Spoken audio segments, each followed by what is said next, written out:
Welcome to Energy Talks, a regular podcast series with expert discussions on power system testing topics. My name is Scott Williams from the podcast team at Omicron, and I will be your host.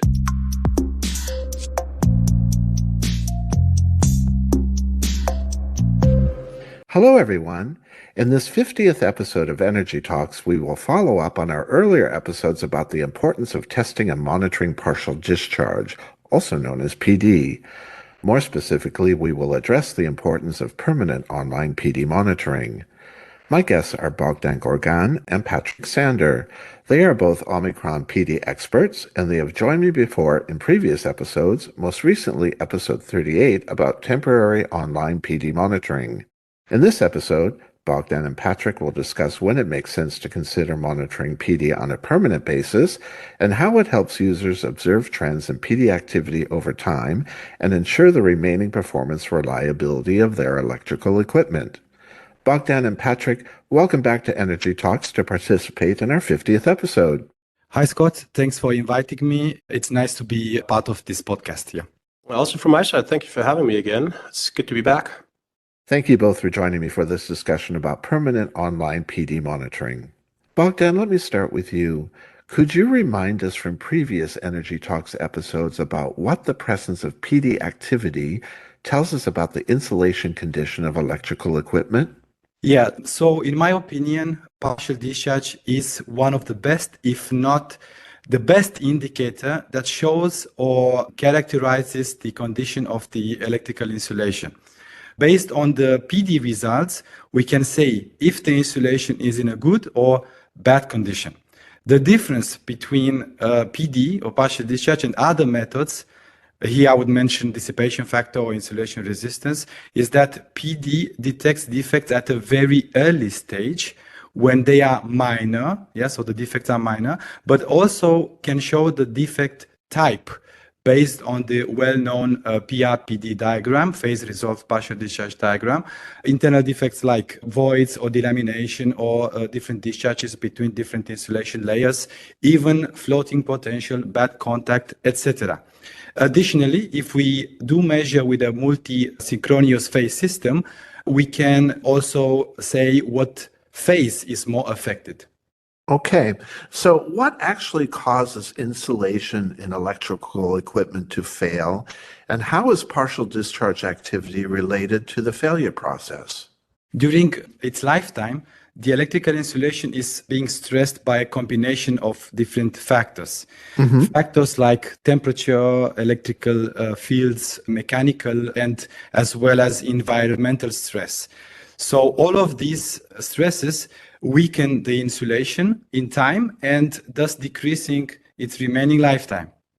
PD can be present in all types of insulation materials and has a double role in this picture. First is PD is an indicator that shows the insulation condition, but at the same time is a degradation cause or stress to the insulation. As an example, if we have a small cavity inside the insulation, this is a weak point, and under electrical stress, this region will discharge itself, and these discharges will erode further and further the insulation, causing the degradation. Just wanted to mention an important point that some insulation materials are stronger than others. As an example, the XLPE insulation of a cable is a lot less resistance to PD than the mica insulation of a rotating machine.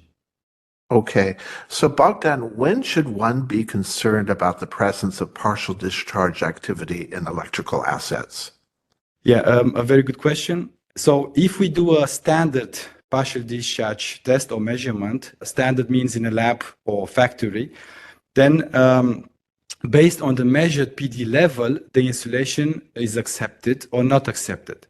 However, if we monitor an asset, then the standard approach is not possible here anymore due to the presence of high external disturbances and other differences in comparing to the standard.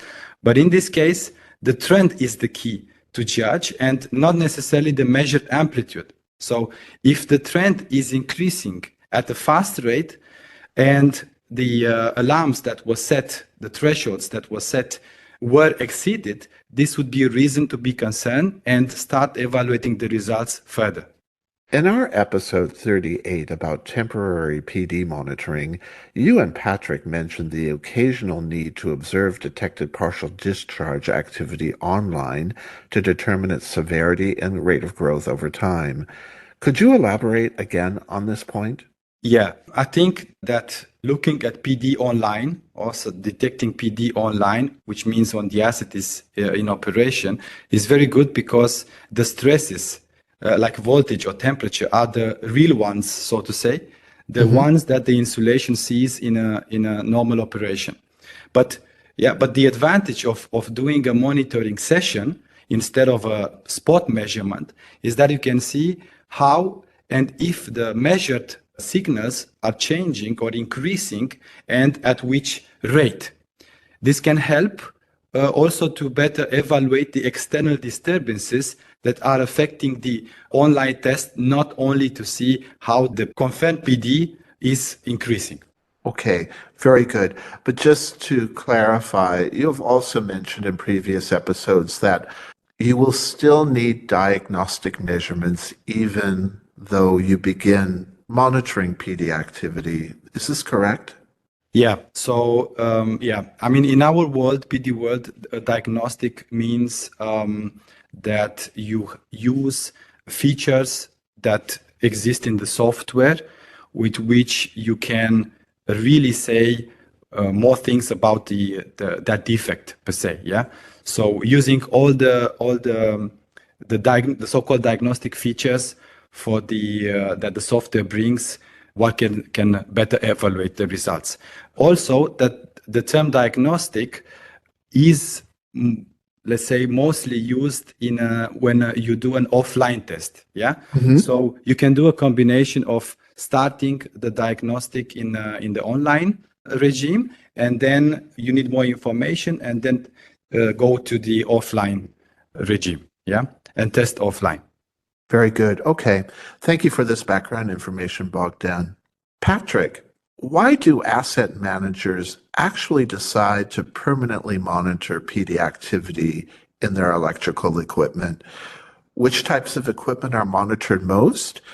And what do they want to accomplish with permanent online PD monitoring? That's a very good question, in my opinion. And I want to say it's typical, like asset managers typically monitor different assets. What is quite common in the industry is that motors and generators are monitored. For transformer, it's more or less a given fact. The PD monitoring is used for high voltage and extra high voltage cable. It's a growing field. So if I want to rank this, like I would say, first would be motors and generators, then transformers, and then cables, high voltage and extra high voltage cables. And one thing that is in common, I guess, for all assets is asset manager ultimately want to have a risk reduction system. So they know the assets, they don't grow better over time. So if anything, the health of the insulation system, the health of the asset is decreasing. So they want to have kind of an alarm clock or anything in that toward that direction to have a system that prevents any unknown or unplanned failures, kind of a risk reduction system. And with PD monitoring, especially for those assets named, it can be a very, very good indication that if the PD activity is increasing over time, something's wrong with the asset and something needs to be planned or has to be acted upon. And it's really, at the end of the day, helping the asset manager to plan maintenance and inspections, et cetera, et cetera. Okay, so are we talking primarily about older equipment or also new equipment? Actually, both, I would say.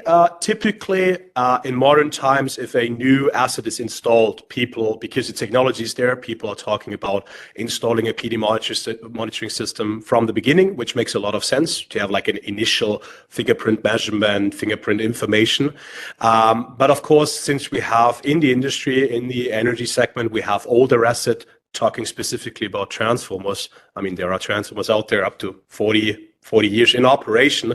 They are basically reaching the end of the designed lifetime. So yes, also for them, people want to have a better overview about the condition. So yes, we're talking also about older assets. Typically, I wouldn't say it's a rule of thumb, and I wouldn't say it's like something which is a given fact, but typically the way I see it, people are investing either for a new asset to have PD monitoring from the beginning, or investing into aged and older assets. Something in between can happen as well, like as a retrofit or something. But typically, if we want to have two groups, brand new assets, so new installations, and older or aged assets. Okay, thank you. What are the factors that really justify installing a permanent online PD monitoring system and equipment? In my opinion, this is very subjective to the account, so to the client and to the asset manager. I mean, obviously, an unplanned outage, right, is costing money to the customer, whether it's a TSO, a DSO, whether it's a generating power plant or anything like that, or even an industrial customer. An outage which is not planned is costing somewhat money, right? Sure. So that's a given fact. And so you could actually, the easy math would be you calculate how much costs are involved in an outage and you kind of justify with that. I think that's too easy to just doing it that way. Yes, there's a factor to it for sure, but I think ultimately the major justification is again with that set risk reduction system, so that more or less all times the asset manager can sleep well because he knows that their assets or his assets that he has to look after or she needs to look after are in good shape and are in a condition that you can safely operate them. And I think that's the justification, having that peace of mind. Yes, again, financial aspects to it as well, but it's not just a one-sided mathematical equation. There are many factors to it, and in my opinion, again, it depends on the particular client and the asset manager. It has to fit into the maintenance aspect, maintenance schematic and everything, but a mixture of many factors, both financially and associated with some risk. Okay, so thank you. The next couple of questions I have maybe repeat what I just asked, but perhaps it enables you to elaborate a bit more.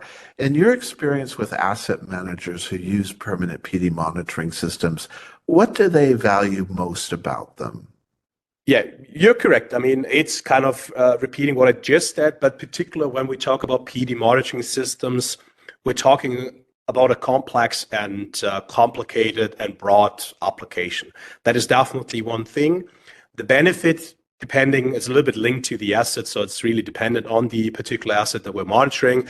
But PD monitoring or PD measurements are a very good indication for the health of the installation. So one of the values, besides having these soft factors like risk reduction, having an overview about the condition, is definitely having a detailed overview, an in-depth overview about the installation as a major component to the asset. So that's why asset managers are particularly investigating and investing into PD monitoring systems, like compared to other holistic monitoring system, which is definitely also a fact. But when we talk specifically about the partial discharge monitoring systems, having that detailed overview about the condition, about the health of the installation system, that's definitely a major plus that PD monitoring systems are offering. Patrick, is it true that you do not need to be a PD expert to use and rely on a permanent PD monitoring system? In a way, yes, you could say that. You definitely need to have a certain interest in PD and partial discharge, right? So it's not like you just install it and you get a traffic light and everything is done on its own, and you can, like, basically, if it turns red, you can expect to switch off the asset. So that's not the case. But if you have a certain interest and you're willing to invest a certain time and a certain amount of energy to understand the nature and the application of PD, then obviously we offer features that help you and guide you in the analyzation and the trending in the usage of the monitoring system. That's a given fact. But also, as I said before, it's a complex and broad application. So the more detail you have, the more experience you have, the better you can use and utilize a monitoring system. That's also a fact. But yes, having an overview. And firstly, when we talk about PD monitoring systems, we're talking about trending system. Mm-hmm. Yes, with us, it's high-end trending system, that's for sure. But we're talking about a trending system. And even if I'm not a an expert in PD testing, PD monitoring, PD diagnostics, I can definitely take some information away from an increasing, stable, or decreasing trend. So there are some things where you don't need to have or don't need to be an expert, but certain things like when we talk about localization of PD defects in cables, analyzation of different defect classes, then you definitely have to have some experience and have to have some knowledge in regards to PD. Very good. What is the benefit of permanently monitoring PD activity on multiple pieces of either the same or different types of equipment?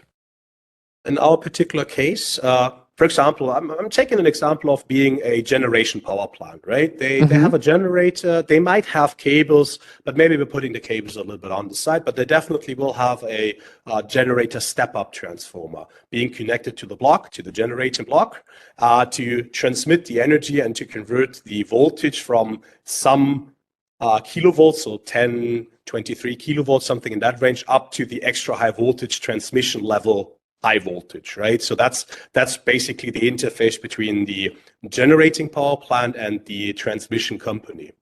So we're talking about having that client being or having an ownership about a generator and a transformer. So that's basically that tail. And with our system, we have specialized sensors for each individual asset. So we're talking about coupling capacitors, talking about bushing tap adapters in that case. And we have different acquisition units. But at the end of the day, all these different assets and with that, the different acquisition units and with that, the different decoupling methods can be connected to one holistic monitoring software. And that means that the owner of the plant, the owner of the asset have one holistic overview with all the data in regards to PD in one database. And from there, they can also connect it to different databases like dashboards, like SCADA systems, SCADA integration. And that's really the benefit of having one overview.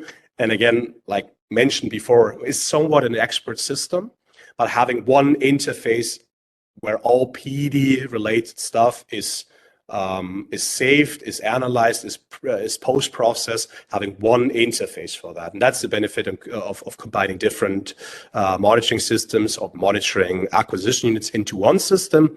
And obviously, the more assets which are important to you, which are important to your process, the more assets you monitor, the more peace of mind you have to your complete process. Patrick, thank you for that. Bogdan, how is OMICRON involved with permanent online PD monitoring? What solutions are available and for which types of equipment are they intended? I mean, I have to mention that OMICRON is present in the monitoring market with such monitoring solutions since approximately 2008. So there are some years back. And we have PD monitoring solutions for high voltage cables. It's called Moncablo. For rotating machines, either generators or motors, they are called Mongimo. And for power transformers, they are called Montrano. Very good. What does a permanent online PD system consist of? And is such a system difficult to install and expand over time? Yeah, so earlier Patrick mentioned somehow the components of the system, but I will elaborate a little bit. So first, PD sensors like capacitors for the rotating machine application. For the transformer, there are bushing tap adapter with sensors. And for the cables, we use high frequency current transformers, or they are so-called HFCTs. These will be, of course, installed permanently, and they should be very well designed in terms of safety aspects. Okay. Second, we have the monitoring cabinet or acquisition unit, which is connected to those sensors. After that, the cabinet is then connected to a controller that can be a PC or server via fiber optic cable that is located in the control room most of the time. So yeah, such a system I don't think is difficult to implement. It's rather easy to handle and easy to expand over time with other units. So yeah, additional units can be connected to the overall system. without necessarily adding, as example, another controller or server. Yeah. So all the units can be added to the same computer, but this depends, of course, of how many assets are being monitored. Okay, so you could literally start with one piece of equipment and expand it to include your entire fleet at a particular location. Is that correct? Right, that's correct. Okay, and you have one overview for all of those systems to view the trending and condition status of all of those assets in one area. Yeah, that's correct. Yeah. What types of information are generated, and how do they help asset managers make timely decisions about asset maintenance or replacement? So yeah, so that's a very good question. So I would say, look, the monitoring systems are monitoring the asset 24/7. Yeah.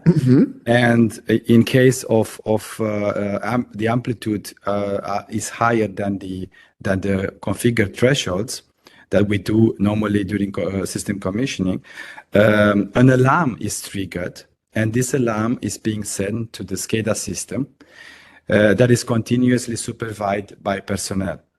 So when this happens, the user has the possibility to consult the monitoring software to see what caused the alarm. So here I see a couple of possibilities. I mean, Patrick also mentioned that to take out really the advanced user or the expert is not really possible when we talk about PD. So either one possibility would be that the advanced user is checking the system and using the advanced features to do a more deeper investigation or evaluation. Or the other possibility that I see is that the customer is asking us, Omicron, for support with data interpretation or consultancy services. Okay, very good. At any point in this time, does it make sense to do offline measurements, or can they make decisions based on this trending information alone? I think the decision to do an offline measurement can be taken based on the results coming from the monitoring system. Okay, very good. And but that would really be just to locate the problem and to really figure out what's causing it. Is that correct? Exactly. To confirm the evaluation from the online case, yeah, and that's why you do the offline measurement, yeah. Okay. To confirm and locate, yeah. Okay, but otherwise, the online PD monitoring system has the capability to really give you an overall status of the condition, and even to be able to make decisions from that. Is that correct? Yeah, I mean, having the asset online is the best thing that you can have, yeah, because all the stresses and they are real, yeah, they are the real ones. Whereas when you test an offline for dissipation factor, as example, then the voltage is much lower, so you don't have the right conditions to look when you look in an online environment, yeah. And of course, one of the, let's say, disadvantage would be that when you're looking online, then the noise is higher, yeah. But of course, you need a system that can fight against noise, yeah, with some features, which ours can do. Very good. Okay, thank you, Bogdan. Patrick, do you see the trend for permanent online PD monitoring growing in the future? And if so, what are or will be the factors driving this trend? Short answer to this, yes. I truly believe that the demand and the trend to have and to invest into PD monitoring systems will grow over time. And definitely one of the factors driving that is that nowadays it's all about cost effectiveness, right? So less installation, less layers of installation, less material, better material, yes, but less material. So the general need to test that, to test the optimized system. Yes, it's an optimization on the one hand, but on the other hand, it's definitely getting rid of additional safety layers, additional risk coverage, and so on. So the need to really assess assets in terms of installation condition definitely grows over time because we are investing less into the health of the installation to begin with. Also, assets maybe like 50 years ago, a generator was designed for 50 years of operation based on all the factors being involved. And today, it should be cost effective. It should be I don't want to say cheap, but it should be really coming for a reasonable price, and so you have to save money eventually on some of the things. So Sure. also installation will suffer from that, and definitely the demand will grow will grow high for that. And also that's another thing, the awareness that PD monitoring systems are there, that they can help the asset owners, can help the asset managers. The awareness for that is also growing. So the demand because just of the pure need is there, and also the awareness is growing. So these two factors are playing a role here. So based on your knowledge and experience, you've given us many good arguments for implementing permanent online PD monitoring. What is the most persuasive argument, in your opinion, for implementing a permanent online PD monitoring system? In my perspective, or from my experience, and this is not really looking too much into technical details, it's more or less looking in the philosophy of the application. The customer has to see the benefit. So if the customer is using a maintenance plan like condition-based maintenance, risk-based maintenance, and so on, he can see the value and he's able to identify the value of a PD monitoring system. At the end of the day, obviously, the financial investment has to be the right investment and everything, so that definitely plays a role. But for the customer who understands that he or she can really use a system like a PD monitoring system and have some benefit from that because it's falling right into his maintenance strategy, that is, in my opinion, one of the most persuasive arguments. Again, I said it before. I'm not the guy, the type of guy talking about a financial equation saying you invest X amount of euro and then you save so much money. Yes, that can play a role, and maybe for one customer, that's the most persuasive justification there ever would be. But I truly believe that the philosophy of understanding how the usage of PD monitoring can fall into place with maintenance strategies like condition-based maintenance. And if the people are connecting these dots together, then I don't have a hard time actually convincing the customer to use PD monitoring. Very good. Patrick, thank you. Bogdan, where can our listeners get more information about permanent online PD monitoring systems from Omicron? Yeah, Scott, our listeners can visit, first of all, our website, www.omicronenergy.com, and look at the products and application sections. There you can find plenty of material where partial discharge is explained, and also our monitoring equipment. They can find scheduled trainings even, and recording webinars. Yeah, so a lot of information where you can learn.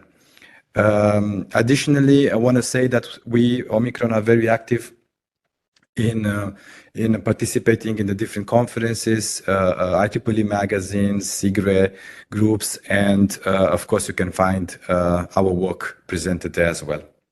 Bogdan and Patrick, thank you very much for joining me for this episode of Energy Talks and for our discussion about when permanent online partial discharge monitoring makes good sense for electrical equipment. Scott, it was a pleasure for me to be here and hope we can do more podcasts together. I hope so. Thank you. Also from my side, Scott, thank you for having us again. Thank you for those good questions. You can see we're really energetic about talking about PD monitoring. So if there's anything else we can discuss, we're more than happy to be here again. And a big thank you to our audience for listening to this episode of Energy Talks. We always welcome your questions and feedback. Simply send us an email to podcast@omicronenergy.com. Also, if you like what you hear and have not done so already, please be sure to subscribe to Energy Talks on your favorite podcast platform to never miss an episode. Omicron has several years of experience in power system testing and offers you the matching solution for your application. This includes innovative solutions for partial discharge measurement and monitoring. For more information, be sure to visit our website at OMICRONenergy.com. There, be sure to look under Applications to find matching Omicron solutions. Please join us to listen to the next episode of Energy Talks. Goodbye for now, everyone.